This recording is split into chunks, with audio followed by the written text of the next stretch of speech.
आप सभी का स्वागत करता हूं आपके अपने परिवार MIT क्लासेज में।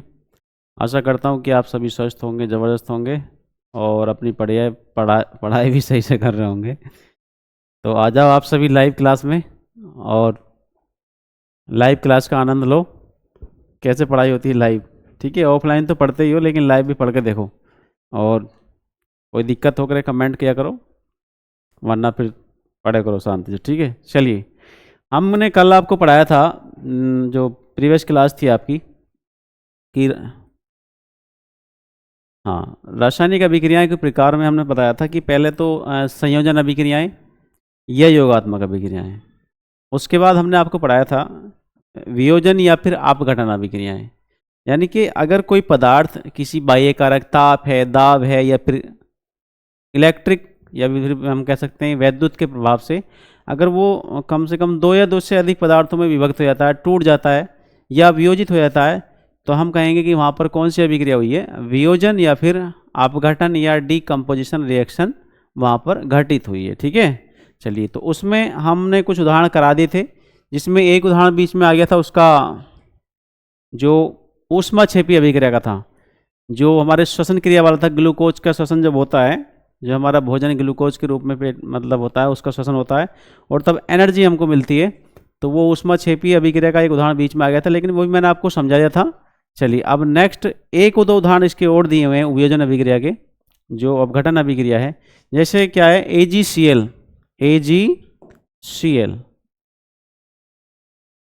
जो ये सिल्वर क्लोराइड है, इसका क्या होना है, प्रकाश की उपस्थिति। देखो ये है, आप देखेंगे कि सूर्य के प्रकाश में श्वेत रंग का सिल्वर क्लोराइड धूसर रंग का हो जाता है। श्वेत रंग का सिल्वर क्लोराइड धूसर रंग का, किसकी उपस्थिति में, प्रकाश की उपस्थिति में।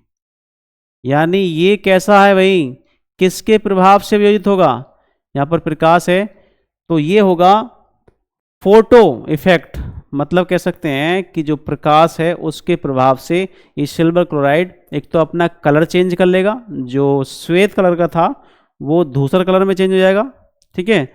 और किस किस में, सिल्वर में और क्लोरीन में ये यहाँ पर टूट जाएगा, 2Ag + Cl2, ठीक है।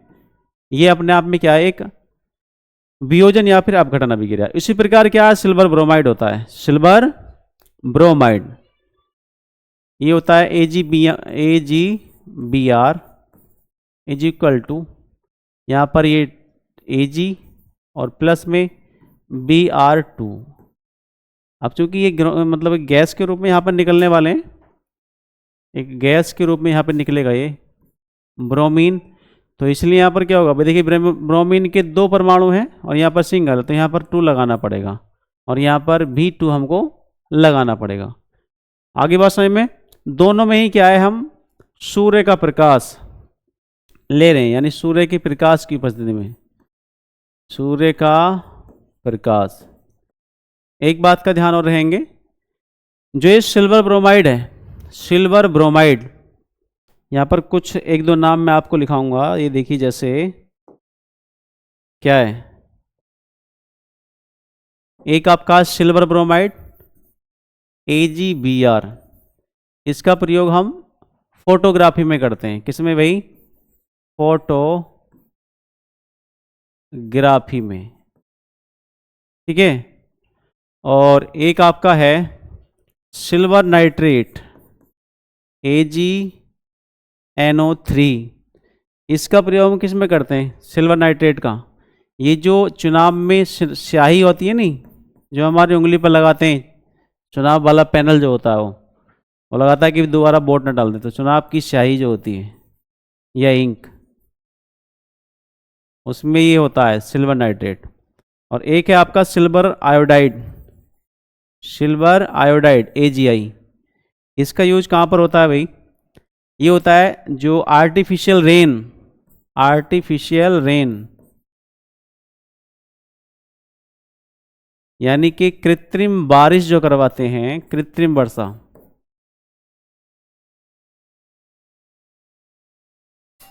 उसको कराने में इसका यूज होता है, ठीक है।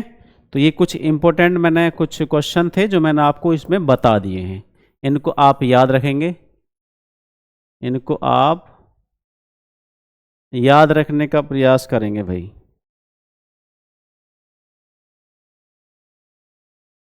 ठीक है, चलिए नेक्स्ट देखिए। अब देखो इसमें दिया हुआ भी ये वाला, ये बात दी हुई भी है। ऊपर दी गई अभिक्रिया का प्रयोग श्याम श्वेत फोटोग्राफी, जो वो होता है ब्लैक एंड वाइट, श्याम श्वेत फोटोग्राफी में किया जाता है। किस प्रकार की ऊर्जा के कारण यह वियोजन अभिक्रिया, ये क्वेश्चन है। देखो अब देखो नेक्स्ट, अब जो टाइप आता है उसको देखते हैं क्या है। अगला जो टाइप है,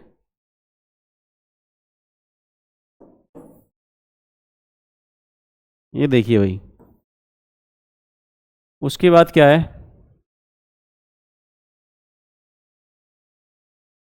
विस्थापन अभिक्रिया। ये क्या है, विस्थापन अभिक्रिया।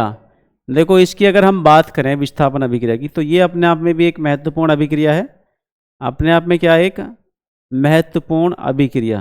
ये सही दिख रहा है अभी, और जूम करो इसको।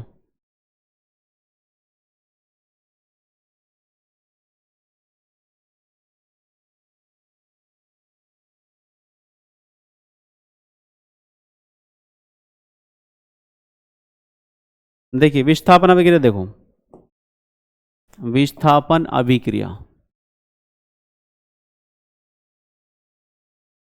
अभी तो कलर एक जैसा ही हो रहा है।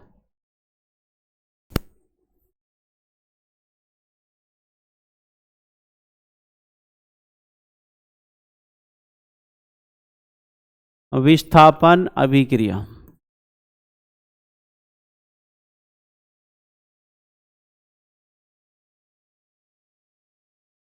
अभिक्रिया इसको बोलते हैं डिस्प्लेसमेंट,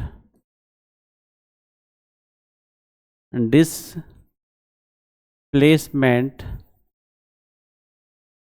रिएक्शन। ठीक है, विस्थापन अभिक्रिया या फिर डिस्प्लेसमेंट रिएक्शन। देखो इसमें क्या होता है, आपने बचपन में खेल खेला होगा खो खो वाला, खो खो वाला खेल खेला है कभी, है भाई। उसमें क्या होता है आप देखते होंगे, एक पंक्ति में जो खिलाड़ी होते हैं वो बैठ जाते हैं, और एक जो है उनको वो करने वाला, जैसे कहते हैं पोद दे रहा है, अभी तो वहाँ पोद देने वाला व्यक्ति होता है, तो वो क्या करता है, वो चक्कर लगाता है चारों तरफ, और जिस पे मौका देखता है वो उसी को उठा के उसकी जगह बैठ जाता है। तो ऐसे ही यहाँ पर सेम ऐसे ही होता है।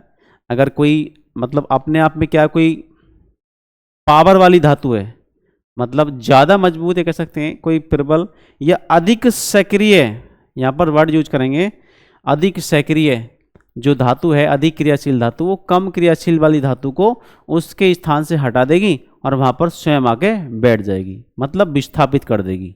तो ये अभिक्रिया क्या कहलाती है भाई, विस्थापन अभिक्रियाएं या फिर डिस्प्लेसमेंट रिएक्शन। क्या परिभाषा है, अगर किसी रासायनिक अभिक्रिया में कोई एक परमाणु या परमाणुओं का समूह किसी दूसरे परमाणु को या परमाणुओं के समूह को वहां से हटा दे और स्वयं वहां पर चिपक जाए आके, तो वो अभिक्रिया कहलाएगी विस्थापन अभिक्रिया या फिर डिस्प्लेसमेंट रिएक्शन। तो इसकी परिभाषा लिख देते हैं, देखिए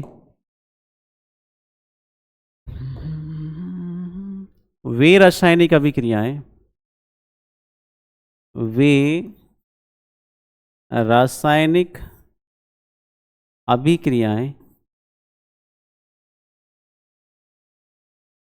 वे रासायनिक अभिक्रियाएं जिनमें जिनमें किसी तत्व का परमाणु किसी तत्व का परमाणु या परमाणुओं का समूह, परमाणुओं का समूह, परमाणु या परमाणुओं का समूह किसी दूसरे, किसी किसी दूसरे तत्व के परमाणु या परमाणु के समूह के समूह को उसके स्थान से हटाकर स्वयं स्थापित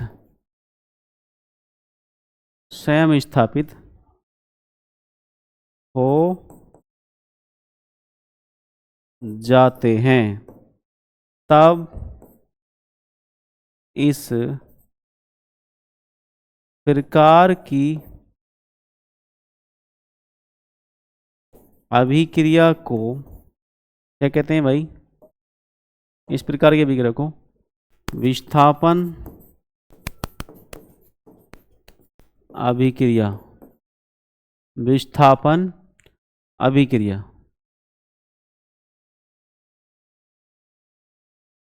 कहते हैं। विस्थापन अभिक्रिया कहते हैं। देखो कैसे, एक उदाहरण के माध्यम से हम समझते हैं। ध्यान से देखिए जरा भाई, तो नीचे आ जा। देखो कैसे,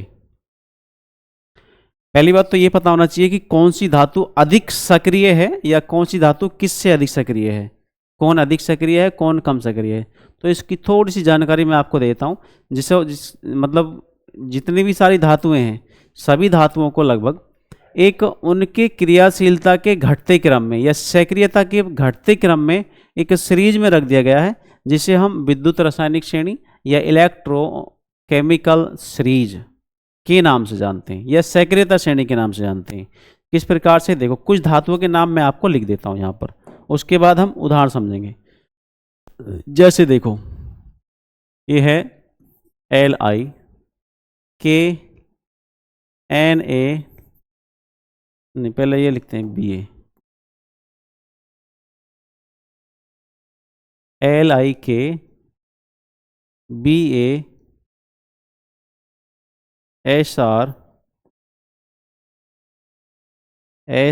Sr, Srca, Na, Mg,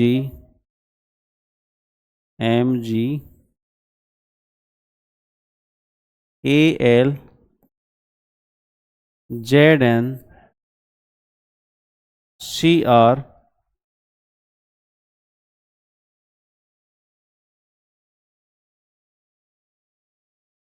Fe,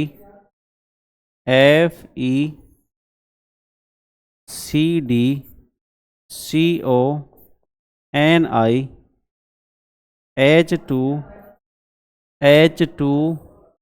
और H2Cu, और इस प्रकार से नीचे Hg वगैरह Au चलते रहते हैं। ठीक है, तो ये ध्यान रखना है यहाँ पर, जो मैंने यहाँ पर आपको लिखा ही है, इसका मतलब क्या है, ये घटता हुआ क्रम है। कैसे क्रम है भाई? घटता हुआ क्रम, सक्रियता का घटता हुआ क्रम, सक्रियता का घटता क्रम। इसका मतलब जानते हो, जो लिथियम धातु है वो जो पोटेशियम है उससे अधिक पावरफुल है, उससे अधिक सक्रिय है।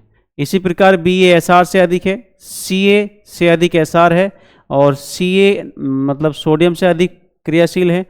सोडियम मैग्नीशियम से, और एल्युमिनियम मैग्नीज से, जिंक क्रोमियम से, इस प्रकार से ये नीचे को इनका घटता हुआ क्रम है। नीचे को जैसे चले जाएंगे तो ये जो है इनकी सक्रियता या कह सकते हैं क्रियाशीलता कम होती चली जाएगी।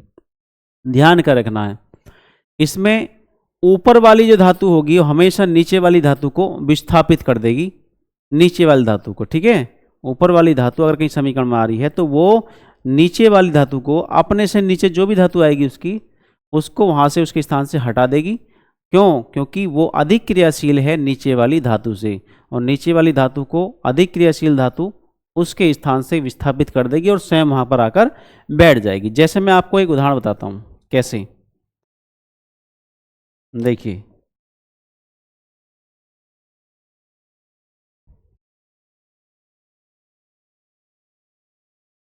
यहां देखिए भाई, क्या Zn plus CuSO4 is equal to, अब आप देखिए यहां पर धातुएं दो हैं, एक तो है Cu और एक है Zn। एक Zn जिंक है और एक Cu है। जो मैंने सक्रियता श्रेणी या इलेक्ट्रोकेमिकल सीरीज ये लिखाई है, इसमें अगर आप देखेंगे तो क्या जो Zn धातु है, देखो ध्यान से कहाँ गई, Zn धातु Cu से ऊपर आ रही है, Zn धातु Cu से ऊपर आ रही है। इसका मतलब Zn Cu से अधिक क्रियाशील है, अधिक पावरफुल है, अधिक कह सकते हैं दमदार है, ठीक है। तो ये Zn यहां से CuSO4 से Cu को हटा देगी लात मार के, और यहां पर स्वयं आकर स्थापित हो जाएगी। तो इस प्रकार से क्या होने वाला है, यहां पर ऐसे हो जाएगा ये, देखिए, चलो इसको ऐसे लिख देते हैं। कैसे? ZnSO4 और प्लस में Cu यहां से अलग हो जाएगा, Cu क्या हो जाएगा, यहां से अलग हो जाएगा। तो ये अपने आप में क्या है भाई, विस्थापन अभिक्रिया है। क्या है? विस्थापन। इनके मैं नाम लिख देता हूं, लो इनके नाम जरा हम यहां पर लिख दें। ये अपने आप में क्या है भाई, जिंक। क्या है? जिंक। ये क्या है, पूरा कॉपर सल्फेट। क्या है? कॉपर सल्फेट का सॉल्यूशन। और ये क्या है, जिंक सल्फेट। क्या है? जिंक सल्फेट, ठीक है। तो ये हो गई। और इसके अलावा देखो और क्या है, एक इसमें अभिक्रिया और दी हुई है, लेड जो धातु है, इसको भी यहीं पे देखेंगे, फिर ये दिखाई नहीं देगी आपको। देखिए ये है Pb प्लस, और ये क्या है, कॉपर क्लोराइड CuCl2। ध्यान से देखेंगे जरा मेरा समझाने का मतलब सिर्फ क्या है, इस सीरीज के माध्यम से यहां समझने का प्रयास करेंगे भाई। Pb को और Cu को देख लो, कौन सी ऊपर आ रही है भाई, Pb और Cu। कहाँ है Pb? Pb देखो, Cu तो नीचे है, और Pb जो है वो Pb यहां पर कहीं मैंने लिखा ही है, Pb इसमें नहीं है, लेकिन Pb जो आने वाली है वो नीचे ही आने वाला, सॉरी ऊपर आने वाली है। तो यहाँ पर Pb जो है, या यहाँ से इसको हटा देगी, विस्थापित कर देगी। देखो ये हो जाएगा PbCl2, और प्लस में Cu को यहाँ से अलग करने वाली है, Cu को अलग कर देगी, विस्थापित कर देगी। ये क्या है, लेड क्लोराइड। ये अपने आप में कॉपर क्लोराइड है, कॉपर क्लोराइड, कॉपर क्लोराइड। ये क्या है, लेड क्लोराइड, लेड क्लोराइड, ठीक है। और ये कॉपर अपने आप में है ही। देखो जरा इधर क्या दिया हुआ अभी, इसमें और देख लो एक बार।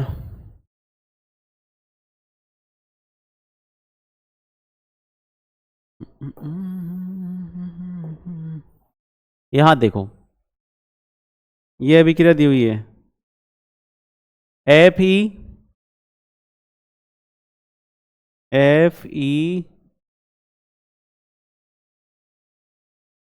देखिए Fe प्लस में CuSO4 plus FeSO4 plus Cu।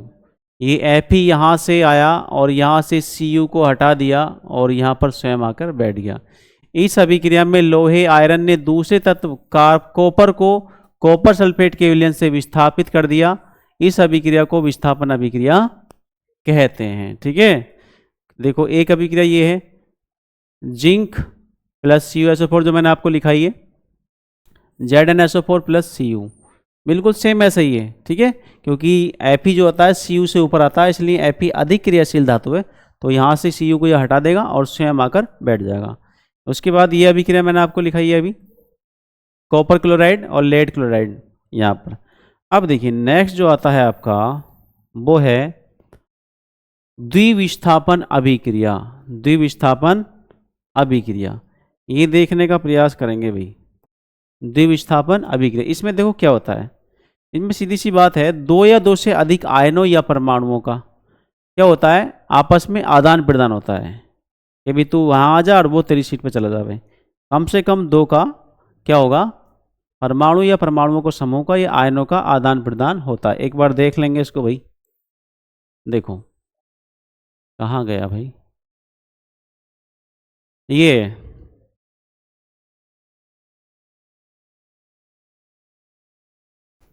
ये इसमें डेफिनेशन दे रखी है। ये देखिए एक समीकरण ये है, इसको मैं यहाँ पर लिख दूँ पहले, लो। सोडियम सल्फेट और बेरियम क्लोराइड, सोडियम सल्फेट और बेरियम क्लोराइड।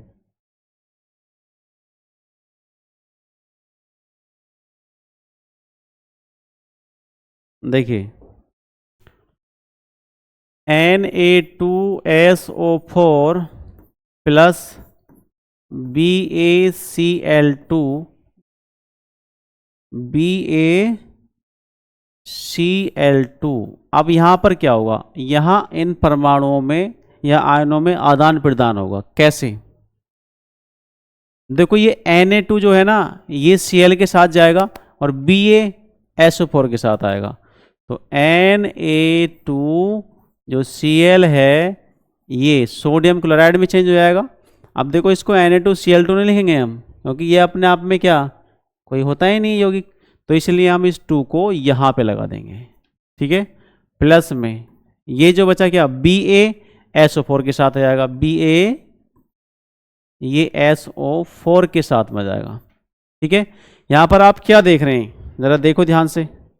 यहाँ पर आपने देखा कि जो Na है सोडियम परमाणु, वो तो आ गया Ba के स्थान पर, और जो Ba है वो आ गया Na के स्थान पर। सोडियम Ba के स्थान पर और Ba Na के स्थान पर। मतलब आप देख रहे हैं परमाणुओं में क्या हो रहा है, आदान प्रदान हो रहा है, मतलब स्थान का एक्सचेंज हो रहा है। समझ रहे हैं बात? हाँ, तो यहाँ पर क्या है, जब किसी रासायनिक अभिक्रिया में दो या दो से अधिक परमाणुओं का या आयनों का क्या होता है, आपस में आदान प्रदान होता है, इंटरचेंज होता है, तो वहाँ पर कौन सी अभिक्रिया होती है, द्विविस्थापन अभिक्रिया, या फिर हम कहेंगे डबल डिस्प्लेसमेंट रिएक्शन। परिभाषा लिखाएं इसकी, चलो लिख लो एक बार, यहाँ देख लो भाई। देखो यह अभिक्रिया ऐसा क्यों होता है, छोड़िए, एक अन्य उत्पाद सोडियम क्लोराइड का भी निर्माण होता है जो विलयन में ही रहता है। वे अभिक्रियाएं जिनमें अभिकारकों के बीच आयनों का आदान प्रदान होता है उन्हें द्विविस्थापन अभिक्रियाएं कहते हैं। क्या बताया, इसने बताया कि वे अभिक्रियाएं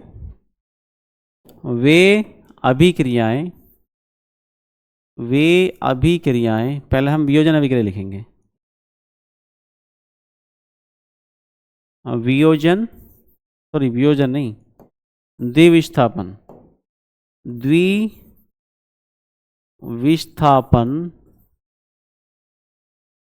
अभिक्रियाएं या अभिक्रिया, द्विविस्थापन अभिक्रिया या डबल डिस्प्लेसमेंट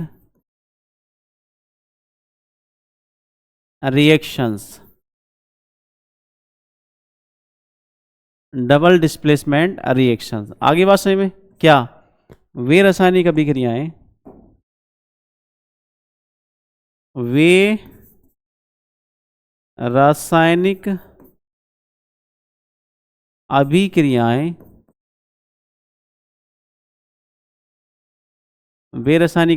जिनमें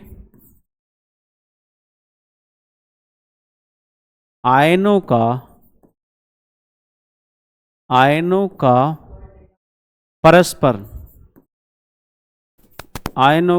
परस्पर क्या होता है, आदान प्रदान होता है। क्या कहलाती है, द्विविस्थापन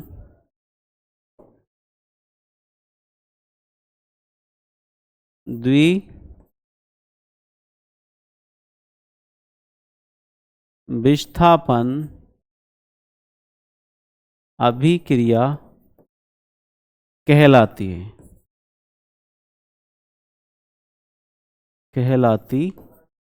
एग्जाम्पल मैंने आपको लिखा ही दिया, ठीक है, कौन सा वाला, वही सोडियम सल्फेट और बेरियम क्लोराइड। क्या था भाई? Sodium sulphate Na2SO4 plus BaCl2 is equal to, Na कहाँ पर आएगा? इस Cl के पास, तो ये हो जाएगा 2NaCl प्लस BaSO4। SO4 के पास कौन पहुंचेगा? बेरियम। इनके नाम लिख देंगे, ठीक है। ये सोडियम सल्फेट है,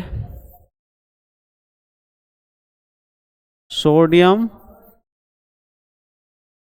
सल्फेट। ये बेरियम क्लोराइड, बेरियम क्लोराइड। ये सोडियम क्लोराइड, सोडियम क्लोराइड। और ये बेरियम सल्फेट। ये क्या है भाई? बेरियम, ठीक है, बेरियम सल्फेट। ये होगी आपकी द्विविस्थापन अभिक्रियाएं। और इसमें कोई उदाहरण दिया हो देखो, ये देख लेंगे जरा इसमें। और तो कुछ नहीं, ठीक है। अब उसके बाद देखिए, हम इसमें ऊष्माक्षेपी और ऊष्माशोषी अभिक्रियाएं नहीं दी हुई हैं, तो मैं इसमें फिर भी आपको बता देता हूं। देखो,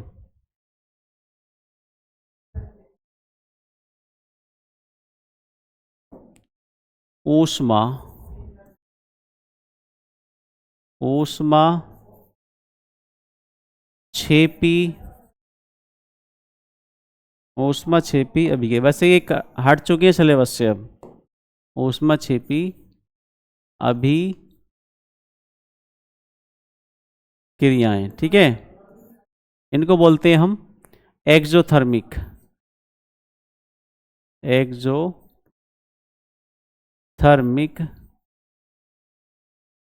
रिएक्शंस। एक्सोथर्मिक रिएक्शंस, देखो इसमें क्या होता है?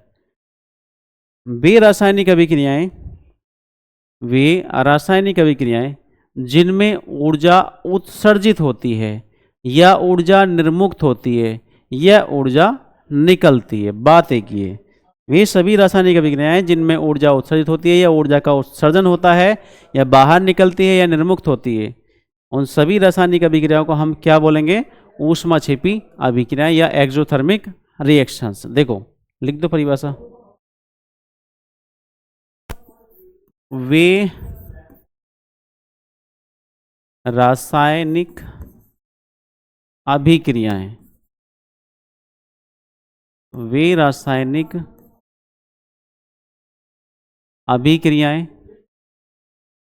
जिनमें अभिक्रिया के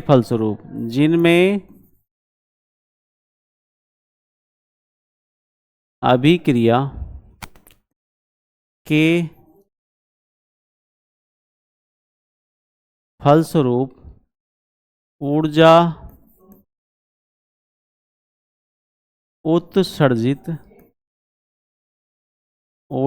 उत्सर्जित होती है या एक वर्ड और यहां पर यूज किया जा सकता है, या फिर निर्मुक्त होती है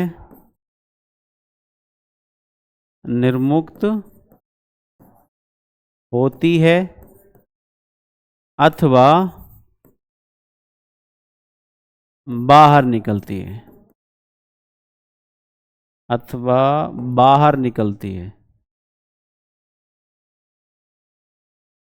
बाहर निकलती है। बात एक ही है, सबका मतलब बाहर निकलती है।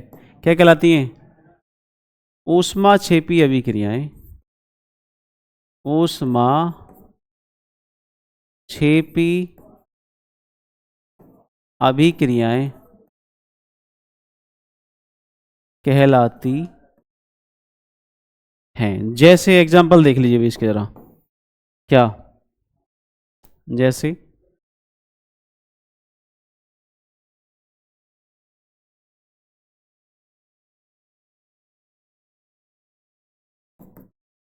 देखिए, अभी एग्जांपल देखिए।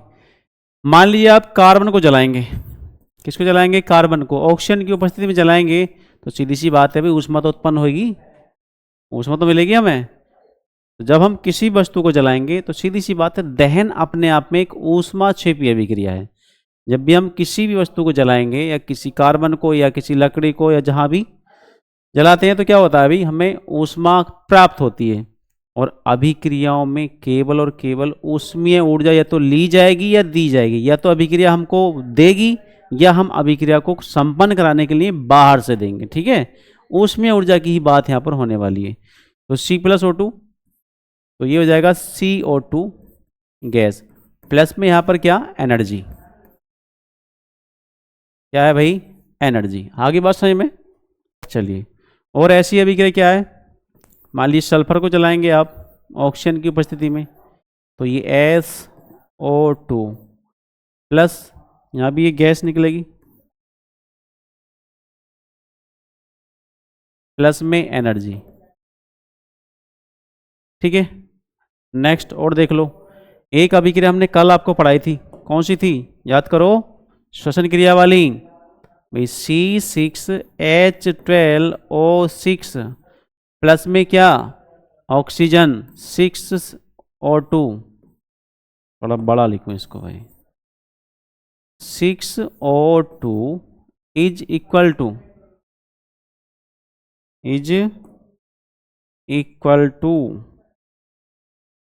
क्या होगा भाई? ऑक्सीजन चाहिए, और क्या? ग्लूकोज। क्या होगा इसका भाई?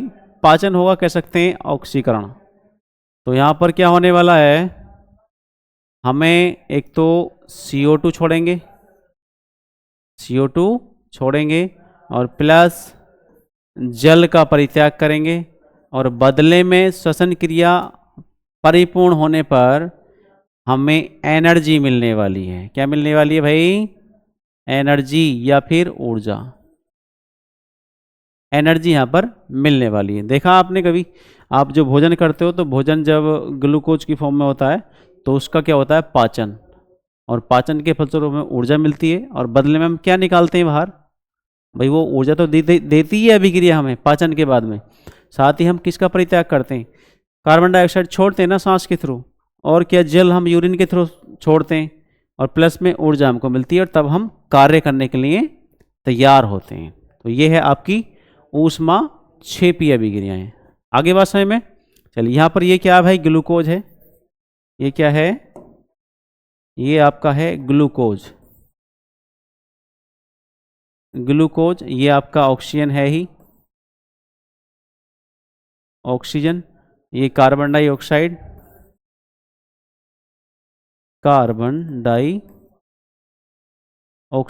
और ये जल है ही, और ये एनर्जी। आगे बात समझ में? तो ये आपकी ऊष्मा क्षेपीय अभिक्रिया यहाँ पर संपन्न होती है। और जो अगली हम कल कराएंगे, एक तो है आपका ऊष्मा शोषी अभिक्रियाएं, जिसमें ऊष्मा हमें अभिक्रिया नहीं देती, बल्कि हमें अभिक्रिया को पूरा कराने के लिए बाहर से देनी पड़ती है, तो वो कहलाती है ऊष्मा शोषी अभिक्रियाएं। और साथ ही साथ हम कल उपचयन और अपचयन अभिक्रिया को भी ख़त्म करने वाले हैं। तो आज के लिए हम इतना ही, और बाकी मिलते हैं आपसे नेक्स्ट वीडियो में। और अपने जो भी पढ़ाया जा रहा है आप सभी को हाथों हाथ रिवीजन करते चलें, और तभी आगे आपको पढ़ने में आनंद आने वाला है। अगर कोई किसी प्रकार की बात आपको समझ में नहीं आती तो आप हमें कमेंट बॉक्स में कमेंट करके ज़रूर बताएं, और कोई भी दिक्कत है तो आप हमें बताने का ज़रूर कष्ट करें, ताकि हम अपने आप में इम्प्रूवमेंट कर सकें। धन्यवाद। कर दो भाई ऑफ। हो गई।